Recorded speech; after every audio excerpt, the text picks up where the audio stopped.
I stopped sleeping 3 weeks ago, not because I can't. God, how I wish that were the problem. No, I stopped sleeping because I finally understood what I was seeing, and that understanding, it changed everything. My name is Marcus Webb, and I see other people's nightmares. It started small the way these things always do. A flicker in the corner of my eye on the subway. A shadow that moved wrong, stretched too long, bent at angles that just made my stomach turn. I'd blink and it would be gone. Just another tired commuter, another day in the city, just my mind playing tricks after too many late nights. But the flickers didn't stop. They got worse. I remember the first time I saw one clearly. I was at Lou's Diner, my usual spot. Morning rush was over, just a few regulars. A businessman in his mid-40s was eating eggs, scrolling on his phone. Nothing wrong. Then he looked up, and I saw it standing behind him. It was tall, so tall its head brushed the ceiling, and thin in a way that made my throat tighten. Its limbs were like sticks with too many joints bending in too many directions. Where its face should have been, there was just smooth, pale skin stretched over a skull that was the wrong shape. It leaned over his shoulder, and I watched, frozen, as its faceless head just tore open, revealing rows and rows of needle teeth spiraling back into darkness. The thing was whispering to him. I couldn't hear the words, but I saw the man's hand tremble. His eyes went glassy. Sweat beaded on his forehead. "Sir, you okay?" It was Lou, staring at me with concern. "You look like you've seen a ghost," he said, refilling my coffee. "You're white as a sheet." I looked back at the businessman. The creature was gone. The man was eating his eggs again, but there was something in his eyes now, a haunted quality that wasn't there before. "I'm fine," I lied. "Just tired." That was 3 months ago. Since then, I've seen hundreds of them, the nightmares. They're everywhere once you know how to look. They hang around people like smoke, like shadows, like guilt. I've pieced together a theory. Everyone has nightmares, but most people only see them when they're asleep. Somehow, I can see them in the waking world.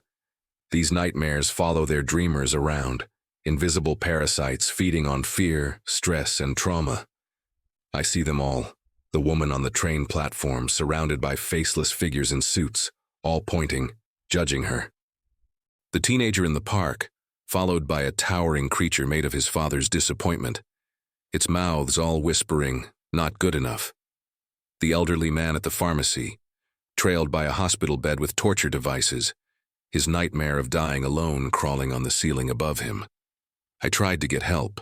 I went to a therapist, sat in her nice office, and tried to explain what I was seeing. Then her nightmare materialized behind her desk. It looked like her, but wrong. A cracked skin, hollow-eyed version of herself. Imposter syndrome, I realized. The nightmare of being exposed as a fraud. The nightmare her smiled at me with too many teeth. I walked out and never went back. That's when I started researching. Not psychology, but mythology, folklore.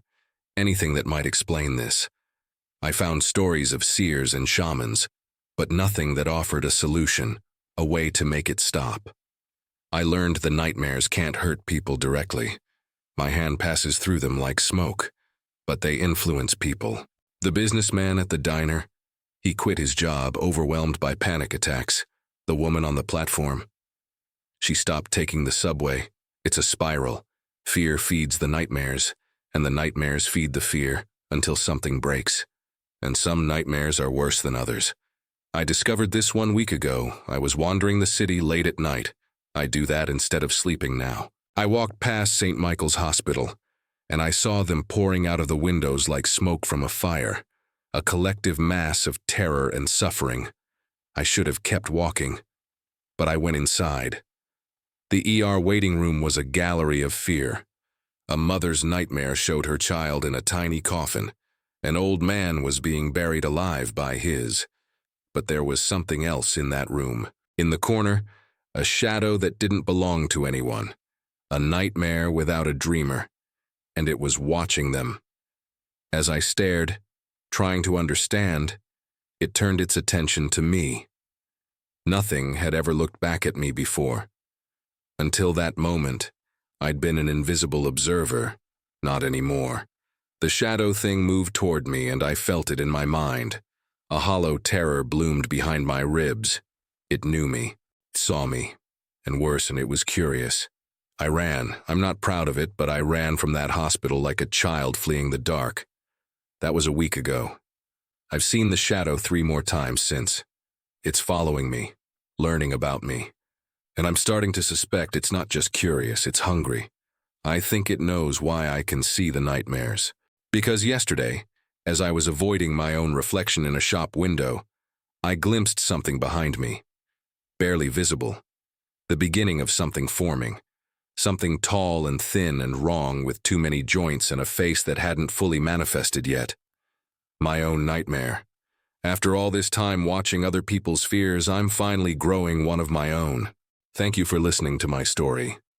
If you found yourself captivated by this journey into the dark, please consider liking this video and subscribing to the channel for more tales from the shadows. Stay safe out there.